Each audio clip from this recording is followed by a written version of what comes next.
شهیدانو کور دا د باتورانو کور دا د باتورانو کور دا د باتورانو کور دا د باتورانو کور ساتوي پسرو وینو دا د شهیدانو کور دا کور دا د باتورانو کور. Hello and good evening. Today is Monday, May 5th, 2025. I'm Suleiman Talash and you're watching English News Bulletin from RTA News. Let's dive into today's news updates. The Deputy Prime Minister for Administrative Affairs, Maulavi Abdul Salam Hanafi, met with Shia scholars and leaders who praised the Islamic Emirates' achievements and expressed hope for more economic projects to create job opportunities. The Deputy Prime Minister for Administrative Affairs emphasized that all Afghans are brothers and that the Islamic Emirate is committed to serving the people fairly through the continued implementation of development projects. The Chief Justice of the Supreme Court, Sheikh Abdul Hakim Haqqani, visited Coast Province with a high-ranking delegation. During this visit, he met with judges from the Court of Appeal, the provincial governor, members of the Ulama Council, representatives from the intelligence services, and officials from the police headquarters. Mr. Haqqani urged court officials to resolve cases by Sharia law and principles, emphasizing the importance of treating clients fairly.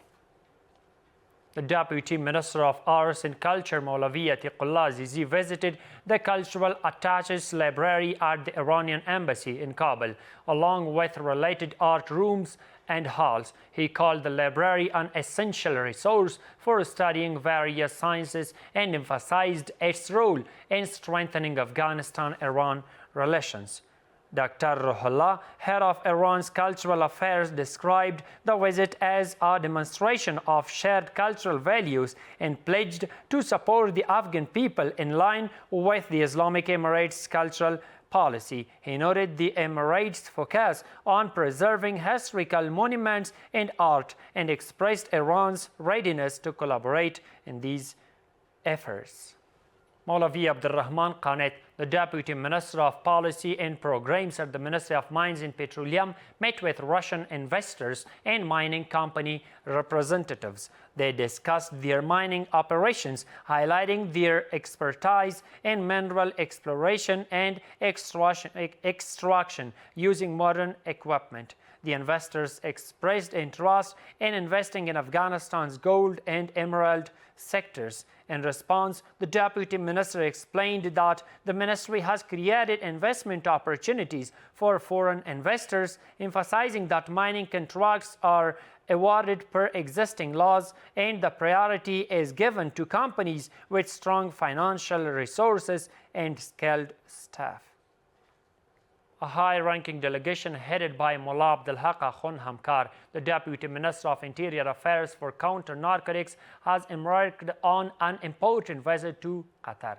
This visit aims to foster collaboration and strengthen joint efforts in combating narcotics trafficking as officials from the Afghan delegation engage with their counterparts from the Qatari Ministry of Interior's Counter-Narcotics Division. This partnership underscores a concerted regional strategy to address the pressing challenges posed by drug-related issues.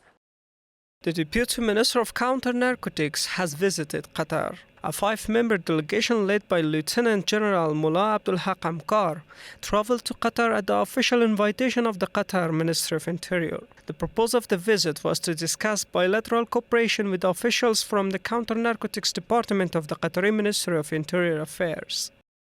The previous day, under the leadership of the Deputy Minister of Counter-Narcotics and the Ministry of Interior Affairs, a 5-member delegation from this department traveled to Qatar at an invitation of the Qatar's Ministry of Interior Affairs. The visit aims to discuss various topics regarding the drug prevention. Analysts emphasized the realities of combating narcotics during the Islamic Emirates rule, noting that narcotics are a global issue requiring international cooperation for eradication.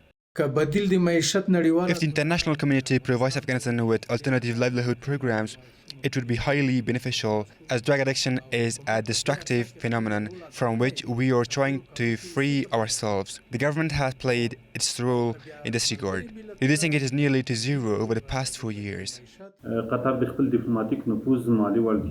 Given its diplomatic influence, financial capacity and strategic position, Qatar could potentially play a key role in this area. A sustainable and lasting fight against drug requires active international support, which must be tied to the implementation of livelihood programs and the Islamic Emirate continue efforts. It's important to note that the Deputy Counter-Narcotics Division previously visited Iran with a delegation to discuss the joint fight against narcotics with Iranian officials. To bolster the economy and promote local industries, officials of the Islamic Emirate announced a new policy mandating all government agencies to prioritize domestic products. In a recent joint meeting with the National Association of Poultry Farm Owners, these officials emphasized their commitment to enhancing the marketing of homegrown goods. This initiative aims to encourage investment and support for local production, signaling a strong step. Take a look to a detailed story.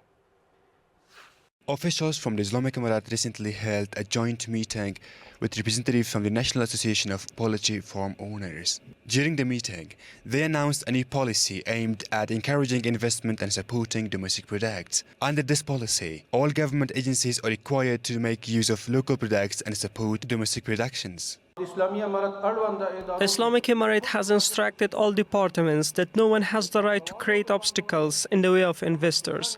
Although the resolutions do not explicitly mention trades, this directive includes a warning that anyone found to be causing obstruction or delays will be subject to punishment. It is the government's responsibility to create a supportive economic environment so that the private sector can operate freely and achieve its goals. Additionally, the Deputy Minister of Agriculture, Irrigation and Livestock stated that the Islamic Emirate has consistently aimed to utilize domestic products and production as well as market these products abroad. We have developed a policy framework that prioritizes domestic products. Officials from the National Association of Poultry Farm Owners report that approximately $1.5 billion has been invested in the country's poultry sector. As a result, more than 13,000 small and large poultry farms have been established. We currently produce 2.3 million eggs daily, which covers about 50% of Afghanistan's demand. However, once land distribution begins, inshallah, the remaining 50% will also be fulfilled. In this meeting, officials stated that the country will progress when exports rise and imports decrease. They added that the Islamic Emirate is working to make Afghanistan self-sufficient in various fields. The construction of an administrative complex at the Torkham Omari camp has been completed and is set to be operational soon, says Nabiullah Arghandiwal, the spokesperson for the National Development Company. Mr. Arghandiwal reported that the complex was built on a 3,200 square meter site in just 15 days. It includes 60 administrative offices, a modern conference room, and all other necessary facilities. The Panjshir Provincial Economy Department reports that 60 development projects totaling $1.65 million have been launched in the province. Maulavi Faizul Bari Naubahar, the Provincial Economy Director, stated that these projects include the construction of agricultural canals, rural roads, and retaining walls, especially in Parian districts. He also noted that more than 1,200 people are currently employed on these projects. And that's all for tonight. Thank you so much for watching. Have a good night. ساتوی پسرو وینو دا د شهیدانو کور دا د باتورانو کور دا د باتورانو کور دا د باتورانو کور دا د باتورانو کور ساتوی پسرو وینو دا د شهیدانو کور دا